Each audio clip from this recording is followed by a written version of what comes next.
আসসালামু আলাইকুম রহমতুল্লাহি ওবরাকাতু। প্রিয় ভাই ও বন্ধুরা, কেমন আছেন? আশা করি সবাই ভালো আছেন। দেশ ও প্রবাস থেকে যারাই আমার এই ভিডিওটি দেখতেছেন, আমার পক্ষ থেকে রইল আপনাদের জন্য আন্তরিক মোবারকবাদ। আমি আরও 3-4 বছর আগের থেকে দেখতাম বেদের সম্প্রদায়ের লিমা নামের একটি মেয়ে প্রতিবেদন করে। আজও সে তার মনের মানুষ পায় নাই। সে এখন বলতেছে তার মায়ের নামে 3 ডিসিম জায়গা আছে। তো কোনো প্রবাসী যদি তাকে বিয়ে করার জন্য সেই 3 ডিসিম জায়গার মধ্যে একটা দোকান করে দেয় বা 3-4টা সেলাই মেশিন যদি কিনে দেয়, তাহলে সে ভালো মতো চলতে পারবে। এখন সেই প্রবাসীকে সে বিয়ে করবে।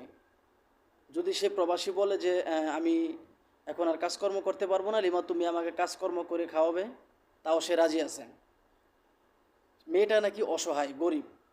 আমাকে আজকে একটা লোক কমেন্ট করলো যে এই মেয়েটা নাকি খুব গরিব ফ্যামিলির। আমার স্ক্রিনে দেখেন একটা কমেন্ট আমি দিয়ে দিছি।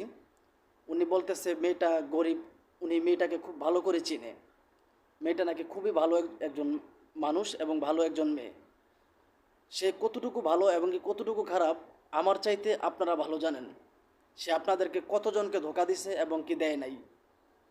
আজকে 3-4 বছর সে নাকি তার মনের মানুষ পায় নাই। আগে আপনারা ভিডিওটা দেখেন ও কি বলে। তুমি ইনকাম করে হ্যাঁ খাওয়াবা শিওর? হ্যাঁ, সে আমার একটা ব্যবসা খাড়া করাই দেয়। ব্যবসা মানে ধরো 3-4টা সেলাই মেশিন কিনা দিল। আমার তো জমি আছে 3 ডিসি, আমি তো বলছি আমার মায়ের নামে। সে যদি সেই জমিতে সে যদি একটা দোকান কইরা দিল, 3-4টা মেশিন উঠিয়ে দিল, সে যদি বলে এখন আর আমি কাজ করবো না লিমা, তুমি আমার কামাই করে খাওয়াইবা, তাতেও আমি রাজি আছি। দেখলেন তো ওর ভিডিওটা, ও কি বলল? ওকে 3-4টা মেশিন কিনে দিতে হবে। ওকে এমন কে এমন যে ওকে 3-4টা মেশিন কিনে দিতে হবে? 3-4টা মেশিনের দাম কত জানেন? আর টাকা ইনকাম করতে প্রচণ্ড পরিমাণ কষ্ট হয়। একজন প্রবাসী ভালো করে জানে যে আসলে টাকা ইনকাম করা কতটুকু কষ্টের। এই মরুভূমির মধ্যে আমার প্রবাসী ভাইয়েরা ইনকাম করে, দেশে রেমিটেন্স পাঠায় তার ফ্যামিলি চালানোর জন্য। এই কষ্ট ওরা কিভাবে বুঝবে? ওরা তো কখনো কষ্ট বুঝে না। ওরা সব সময় বুঝে ভালো মতো কথা বলবো আর টাকা ধান্দা করব, টাকা ধান্দা করা শেষ ওকে ব্লক করে দিব। ওরা শুধু এতটুকু বুঝে, এর চাইতে বেশি কিছু ওরা বুঝে না। আপনারা খেয়াল করছেন কিনা জানি না, ওর যে কানে একটা কানের দুল আছে, তার মানে 2 কানে 2টা দুল আছে আপনার স্বর্ণের। সেই স্বর্ণের যে দুলটা, এটা এত একটা একটা কানের দুলটা এত বড়। ঠিক 2টা কানের দুল কতটুকু হতে পারে? একজন একেবারে গরিব ফ্যামিলির মেয়ে কখনো এত বড় কানের দুল পরে না বা পরতে পারে না। যাক, কানের দুল পরে সেটা ওর ব্যক্তিগত ব্যাপার, ও কতটুকু কানের দুল পরবে আমি সেই প্রসঙ্গে আসবো না। বিষয়টা হলো, আমার মাঝে মধ্যে সন্দেহ হয় এই যে কানের দুলটি, 2টা কানের দুল আমার মনে হয় যে প্রবাসীদের কষ্টের টাকায় কিনা। কেননা একজন মানুষ, একজন প্রবাসী প্রতি মাসে 50,000 60,000 টাকা ইনকাম করে, সে ঠিকমতো খাওয়া দাওয়া করতে পারে না, ভালো একটা সাবান কিনতে পারে না, ভালো একটা পোশাক কিনতে পারে না, তার ফ্যামিলিটা ভালো মতো চালাইতে পারে না। তাহলে এই সমস্ত মেয়ে কোনো ইনকাম না করে এত ভালো পোশাক পরে কেমনে? ওর গায়ে যে পোশাকটা দেখতে পাচ্ছেন, এই গায়ের যে পোশাকটা, এই পোশাকটার দাম তো নিম্নপক্ষে আপনার 1 থেকে 1,500 টাকা। 1 থেকে 1,500 টাকা ওর গায়ের পোশাকটার দাম। একবার গরিব ফ্যামিলির মেয়ে এত দামি পোশাক পরে কিভাবে? সেটা আপনাদের বিবেককে প্রশ্ন করেন, আশা করি উত্তর পেয়ে যাবেন, আমার কিছু বলার প্রয়োজন নেই। আর এই সমস্ত মেয়েদেরকে দিয়ে যেই সমস্ত ইউটিউবাররা ভিডিও করে, ওরাও এক প্রকার দালাল। আমি বেশাবেশ কারো মানুষের সম্পর্কে না জেনে না বুঝে বাজে মন্তব্য করি না।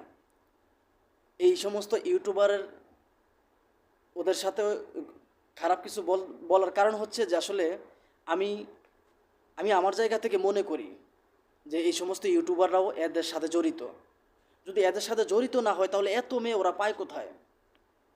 আপনি একটা মানুষ যখন বিয়ে করতে যায় তখন ভালো একটা মেয়ে খুঁজে পাওয়া যায় না। এত ফিরাউলিয়া ইউটিউবে এসে প্রতিবেদন করে, আপনি কি বোঝেন না যে আসলে ওরা কেমন মানুষ? এবং কি আপনি কি বোঝেন না যে এই ইউটিউবাররা ওদের ভিডিও করে, সেই ইউটিউবাররা কেমন মানুষ? তাদের কতটুকু মস্তিষ্ক কতটুকু খারাপ হলে মানুষ নর্তকীদেরকে দিয়ে, বেপরদা নারীদেরকে দিয়ে ব্যবসা করে? এটা তো হচ্ছে তাদের ব্যবসা। এবং কি ব্যবসার পাশাপাশি যে ধান্দা করা টাকাগুলো, সেগুলোও কিন্তু আমার মনে হয় ইউটিউবাররা ভাগ পায়। ওরা সাংবাদিক না, ওরা সাংবাদিক নামের সাংঘাতিক। যেই ইউটিউবাররা এই সমস্ত মেয়েদের প্রতিবেদন করে, এই তাদের এই মেধাটা ভালো কোনো কাজে খাটাক, আমি আশা করি দেশের মানুষের উপকার হবে। কিন্তু ওরা যেই সমস্ত মেয়েদের দিয়ে প্রতিবেদন করে, এই সমস্ত মেয়েদের দিয়ে বা এদের দিয়ে কখনোই দেশের উপকার হবে না বা মানুষের উপকার হবে না, সবসময় ক্ষতিই হবে, কখনো উপকার হবে না। এটা আমি আমার জায়গা থেকে মনে করি। আপনারা সাবধান, এই সমস্ত মেয়ের ভিডিও কখনো দেখবেন না, এবং কি যেই সমস্ত চ্যানেল আপনার মেয়েদের প্রতিবেদন ছাড়ে, আপলোড দেয়, সেই সমস্ত চ্যানেল থেকে আপনারা দূরে থাকবেন। এই সমস্ত চ্যানেলকে আপনারা বয়কট করবেন, আমি আমার জায়গা থেকে বলি। কেননা ওরা কখনোই মানুষের ভালো চায় না। কারণ একটা মেয়ে, আমরা যখন আমাদের দেশ গ্রামে একটা মেয়েকে আমরা 3 লক্ষ 4 লক্ষ টাকা খরচ করে বিয়ে দিই, তারপরও তো সংসার ভালো মতো টিকে না। অত অনেক কাজের ক্ষেত্রে দেখি 1 বছরের মাথায় ডিভোর্স হয়ে যায়। কিন্তু আপনাদের কি মাথায় একটা বারো ধরে না যে আসলে এই সমস্ত মেয়ে যে প্রতিবেদন করে, সেই প্রতিবেদন করে একজন স্বামী পেয়ে যাবে, এবং কি সে সারা জীবন ভালো মতো সেই স্বামীর সাথে ঘর সংসার করবে? এটা কোন যুক্তিতে আপনারা বিশ্বাস করেন? এটা কোন যুক্তিতে বিশ্বাস করেন? আমার ভিডিওর কমেন্ট বক্সে আপনারা প্রত্যেকটা মানুষ লিখে যাবেন যে আসলে আপনারা কোন যুক্তিতে বিশ্বাস করেন। যে সমস্ত মেয়েরা গ্রাম করে, এরা আবার কিভাবে ভালো হয়? ভালো মেয়ে কখনো বেপরদাভাবে চলে না, এবং কি ভালো মেয়ে কখনো অনলাইনে আসে না। হ্যাঁ, ভালো মেয়ে অনলাইনে আসে, তবে তার নিজের ব্যক্তিগত কাজের জন্য, হয়তো 2-4-5 মিনিট 10 মিনিট থাকে, সে আবার চলে যায়। ভালো মেয়ে কখনো লং টাইম অনলাইনে থাকে না, এবং কি লং টাইম প্রতিবেদনও করে না। যে সমস্ত মেয়েরা প্রতিবেদন করে, ওরা কখনোই ভালো না, আর ভালো মেয়ে কখনো প্রতিবেদন করে না। এবং কি সাদাকে সাদা, কালোকে কালো বলতেই হবে, এটা 100% গ্যারান্টি। আমি কখনো মানুষের হুমকি ধামকিতে ভয় পাই না, আর ভয় পাবো না, কারণ আমি সবসময় মনে করি মৃত্যু সবসময় আমার চারপাশে ঘোরাফেরা করে। আমি কি মৃত্যুকে নিয়েই সবসময় চলি। অতএব আপনারা সবসময় এই সমস্ত চ্যানেল থেকে দূরে থাকবেন, এই সমস্ত প্রতিবেদন থেকে দূরে থাকবেন। এই ভিডিওটি আসলে কাউকে উদ্দেশ্য করে বানানো হয় নাই, এই ভিডিওটি শুধু মাত্র সতর্কমূলক। যদি আমার ভিডিওতে কেউ কষ্ট পেয়ে থাকেন, আমাকে ক্ষমা করবেন। আর যদি ভিডিওটি দেখে আপনাদের একটু হলেও উপকার হয়ে থাকে, একটি লাইক, একটি কমেন্ট, এবং কি চ্যানেলটি সাবস্ক্রাইব করে আপনাদের পাশে থাকার সুযোগ দিবেন। আল্লাহ হাফেজ।